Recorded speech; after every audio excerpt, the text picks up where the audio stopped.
Seringkali umat bertanya, bolehkah para biku makan daging? Bolehkah para bante makan daging? Jawabannya adalah boleh, tapi ada syarat-syarat tertentu yang harus dipenuhi ketika para bante makan daging. Apa sajakah syaratnya itu? Pertama, dalam Majjhima Nikaya Jiwaka Sutta, di situ terjadi percakapan antara Jiwaka Komarabaca yang merupakan tabib dari Sang Buddha, membahas tentang memakan daging. Sang Buddha menyatakan kepada Jiwaka Komarabaca, Jiwaka, saya menyatakan dalam 3 hal daging tidak boleh dimakan. Apa saja itu? Apabila seseorang melihat, mendengar, mencurigai binatang tersebut disembelih untuk keperluan dirinya, maka daging tersebut tidak boleh dimakan. Saya nyatakan Jiwaka, dalam 3 hal daging boleh dimakan apabila tidak mendengar, tidak melihat, dan tidak mencurigai daging tersebut disembelih untuk keperluan dirinya. Jadi di sini sangat jelas sekali bahwa Sang Buddha memberikan izin perihal makan daging, yaitu apabila seseorang tidak melihat makhluk tersebut dibunuh untuk keperluan konsumsi dirinya, tidak mendengar makhluk tersebut dibunuh untuk keperluan konsumsi dirinya, tidak mencurigai makhluk tersebut dibunuh untuk keperluan dirinya tersebut. Jadi makanan ini terbebas dari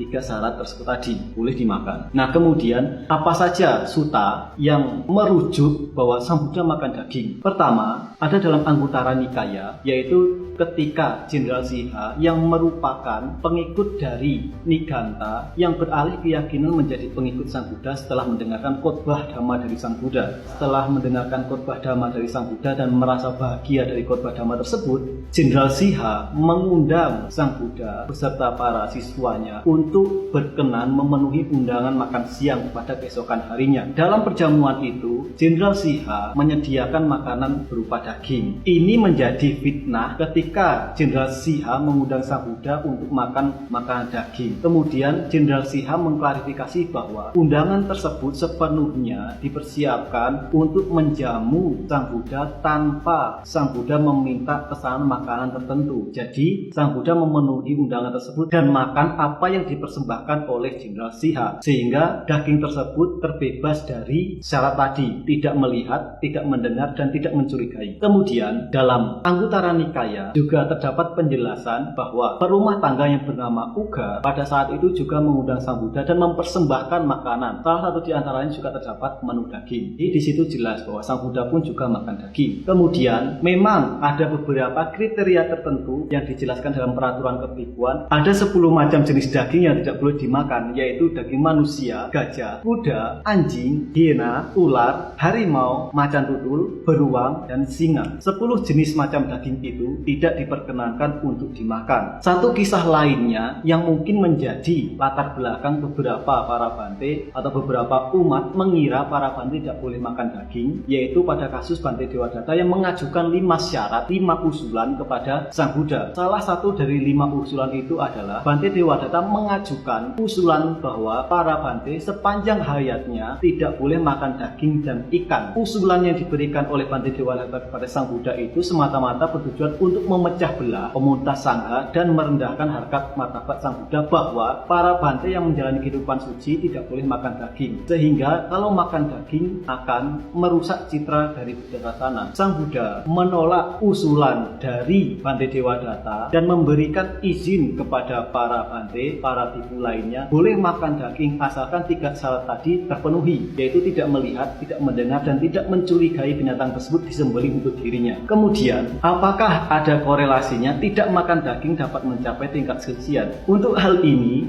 tidak ada korelasi. Kenapa? Karena ada beberapa hewan yang tidak makan daging sejak lahir itu juga belum mencapai tingkat kesucian, itu juga belum terbebas dari kebencian, keserakahan, dan kebodohan batin. Tidak ada jaminannya orang yang tidak makan daging itu lebih cepat mencapai tingkat kesucian. Contohnya saja sapi, kambing, kerbau, kuda itu pure tidak makan daging sejak lahir, makan rumput, tidak diolah, tidak dimasak, tidak dikasih garam, dan murni dari alam. Kalau misalkan tidak makan daging itu dapat mencapai tingkat kesucian, maka hewan-hewan tersebut tadi mencapai tingkat kesucian terlebih dahulu, dan mungkin saja umat akan memiliki anggapan, oh kalau begitu tidak makan daging dapat mempercepat mencapai tingkat kesucian. Di kehidupan yang akan datang saya akan terobsesi terlahir sebagai hewan-hewan tersebut. Kenapa? Akses untuk mencapai mencapai tingkat kesucian lebih cepat. Apakah tidak makan daging juga akan menekan tingkat kebengisan dan kekejaman dan keliaran? Juga tidak sepenuhnya benar. Kenapa? Monyet pun yang makan buah-buahan itu masih memiliki sifat yang liar, sifat yang bengis dan tidak terkendali, sehingga tidak ada jaminannya ketika seseorang tidak makan daging tidak menjadi liar dan bengis. Sifat liar, kejam itu sepenuhnya muncul dari dalam diri batin manusia masing-masing atau batin makhluk masing-masing karena masih ada sifat dosa atau kebencian. Yang perlu kita pahami adalah di sini tujuan atau esensi dari makan itu apa? Esensi dari makan adalah untuk menjaga kelangsungan hidup, sehingga untuk para Bante ketika makan dari hasil makanan pindah patah, sokongan dari umat, misalkan diundang untuk makan di tempat umat atau umat membawa makanan dari rumahnya masing-masing ke wihara, itu juga merupakan kehendak dari umat masing-masing untuk mempersembahkan dana makanan. Dan sebagai seorang biku, satu syarat yang mesti dijalani adalah sederhana dan mudah dilayani. Mudah dilayani juga termasuk perihal dalam hal makan. Dalam Owada Patimokkha pun Sang Buddha menyatakan dalam satu syair, mata nyutak cak batasming, tahu dalam hal ukuran makan, sehingga bukan masalah jenis makanannya, tetapi kita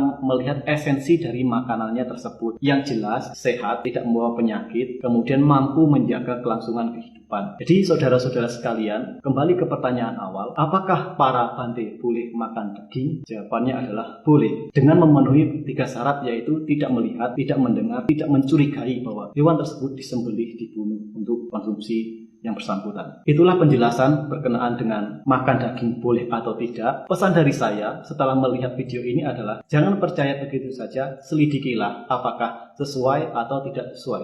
Terima kasih, semoga bermanfaat.